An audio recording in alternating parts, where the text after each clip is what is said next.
Namaste, हमेशा खुश रहो बेटिया. I am JVN Dr. Meenakshi, Assistant Professor in Department of Shalakya Tantra, Faculty of Ayurvedic Science, Jyoti Vidyapeeth Women's University. Today in this session, we will discuss the primary angle closure glaucoma. Here there is Association of International Glaucoma Societies, AIGS, in 2006 said that the word glaucoma is used only when the optic disc and visual field changes are present. And so the term primary angle closure disease should replace the term primary angle closure glaucoma. Primary angle closure disease is characterized by apposition of peripheral iris against the trabecular meshwork, resulting in obstruction of aqueous outflow by closure of an already narrow angle of anterior chamber.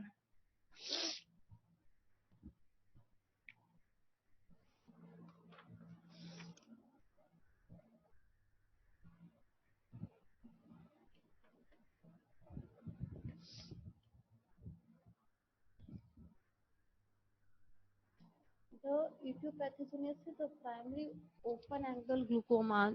First are the predisposing factors, and the other are the pathomechanisms of rise in intraocular pressure. So what are the predisposing risk factors? They are the demographic risk factors and the anatomical and ocular risk factors. The demographic risk factors are the age.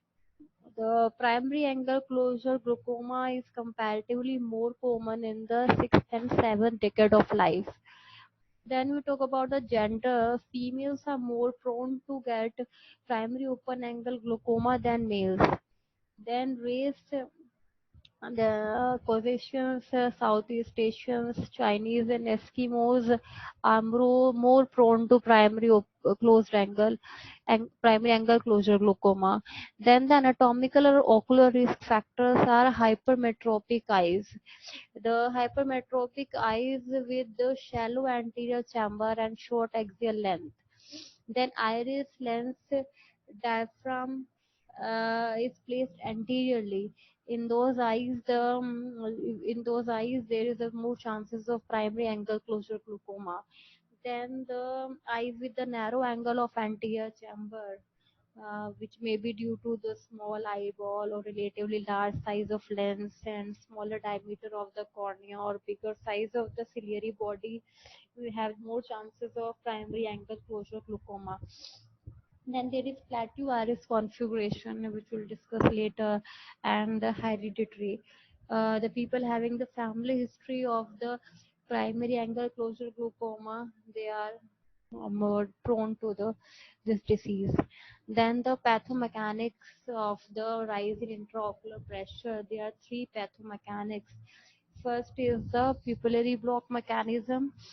Second is the plateau iris configuration, and third is the phacomorphic mechanism. So first is the pupillary block mechanism.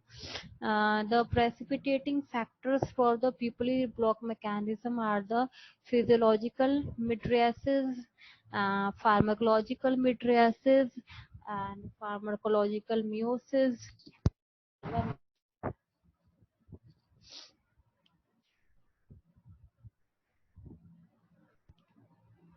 The precipitating factors, the physiological mydriasis, the reading in dim light, watching TV in dark room, and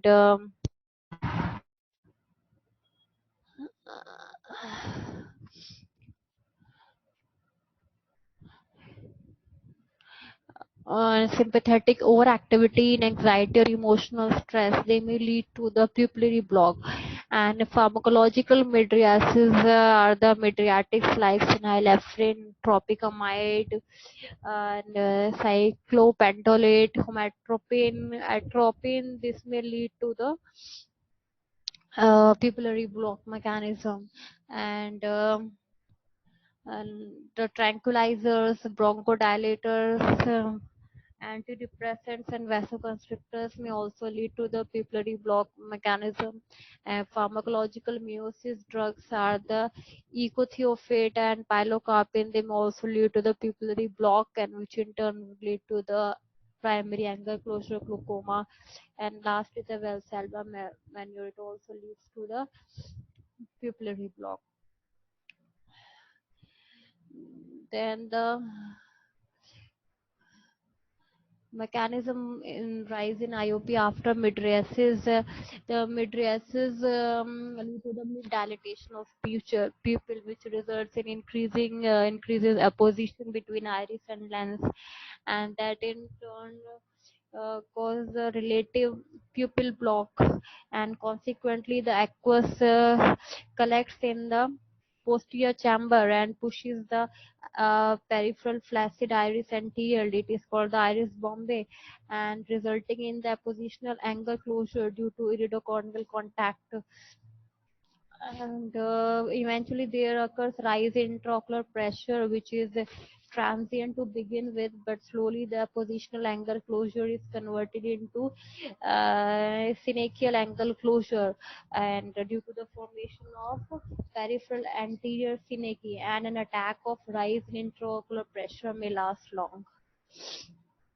Then there is a pathogenesis of pupillary block, as in this image you can see the increase in their physiological pupil block, and then next there is a dilatation of pupil, renders peripheral iris more flaccid, increased pressure in posterior chamber causes iris bulge, that is the it pushes the peripheral facet iris anteriorly, and then last there is angle obstructed by the peripheral iris, and then there is the rise in the intraocular pressure. The mechanism of rise in intraocular pressure after meiosis. Giving the meiosis drugs, there is a contraction of ciliary muscle which cause the relaxation of zonules, which in result the lens moves forward, and then there is a contact of iris with lens, and that in turn there will be pupillary block. This image you can leave the ciliary.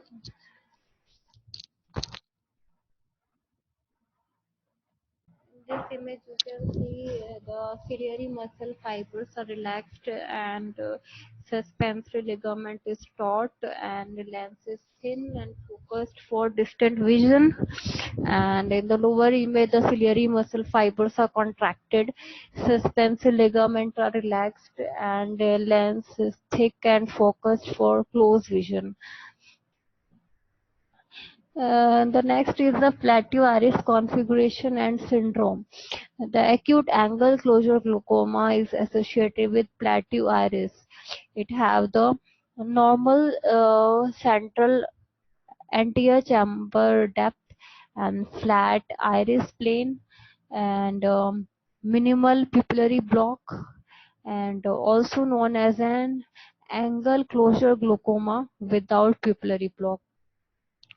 The plateau iris configuration, it is that anterior chamber angle is closed by pushing mechanism because of the anterior positioned ciliary processes displacing the peripheral iris anteriorly.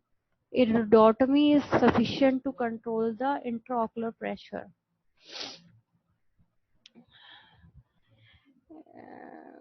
This is the plateau iris configuration, in which you will see there is a flat iris plane, and which is accompanied by a narrow or closed anterior chamber angle. So it will lead to the primary angle closure glaucoma. Another image is there is a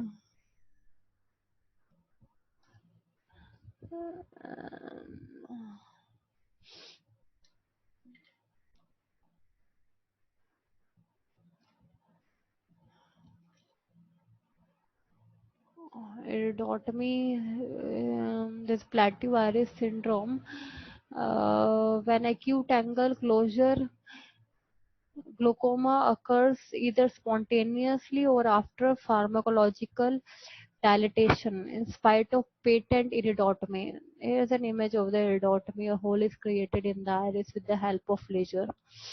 And treatment is the myotics and laser peripheral iridoplasty to produce thinning of peripheral iris.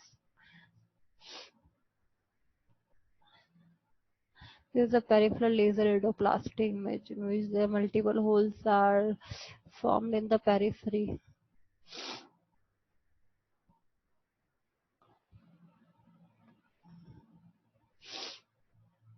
And rest part of the primary angle closure glaucoma we will discuss in the next session. Thank you so much. This session is powered by digital version 2.0 Jyoti Vidyapeeth Women's University. I hope you're satisfied with my digital session. If you have any query, please mention in the comment box. I will resolve it. Thank you so much. Doctor, which is the one third of the total refractive power of the eye. It is a three-fourth of the total refractive power of eye. That is, the total refractive power of eye is 60 diopter, and that of cornea is 45 diopter. Then the histology, there are 6 layers: anterior epithelium, Bowman's membrane, central stroma, Dua's layer, Descemet's membrane, endothelium. You can see in this image the epithelium, Bowman's layer, stroma, Dua's layer, Descemet's layer, and endothelium. First, the epithelium. The cornea epithelium is stratified, squamous, and non-keratinized. It is continuous with conjunctival epithelium at limbus, but having no goblet cells. Thickness is 50 to 90 micrometer. Consists of 5 or 6 layers of nucleated cells resting on a basal lamina, namely the basal cells, wing cells, and the surface cells. The basal lamina is secreted by the basal cells. It is 0.1 to 1 micrometer wide. Ultrastructurally, it is distinguished in two parts: lamina lucida and lamina densa. Lamina lucida is superficial, lamina densa is deep osmophilic. Then epithelial turnover. The early study suggested that the epithelium replaced approximately weekly by division of basal cells and the older shell from the surface. It is now recognized that the germinative region lies at the limbus. The stem cells and the cells migrate at a very slow rate to the center of cornea, which may be as long as the ear. Second layer, the Bowman's membrane. It binds the corneal stroma anteriorly with basement membrane of epithelium. It is not a true elastic membrane. Once destroyed, does not regenerate. Shows considerable resistance to infection and injury. Third layer is the stroma, which is 0.5 mm thick. The stroma or substantia propria occupies about 90% of the total corneal thickness, composed of corneal collagen fibrils, keratocytes, and extracellular ground substances. The lamellae are arranged in many layers, 200 to 250, and are parallel to each other. The anterior one-third stroma has a lamella are thin, and in the posterior two-third of the stroma, the lamellae are larger. Next layer is the Dua's layer, which was discovered by Dr. Harminder Singh Dua at the University of Nottingham in 2013. It is a fourth layer which is 15 microns thick. It is a strong layer and impervious to air. Fifth layer is the Descemet's membrane. It is a strong homogeneous layer. It is a basement membrane of endothelium made up of the collagen and glycoproteins. It is elastic. It can regenerate. It has a resistance to chemical agents, infection, and pathological processes. The peripheral rim of Descemet's membrane is the internal landmark of the corneal limbus, and also it is the anterior limit of the trabecular measure, which is called the Schwalbe's line.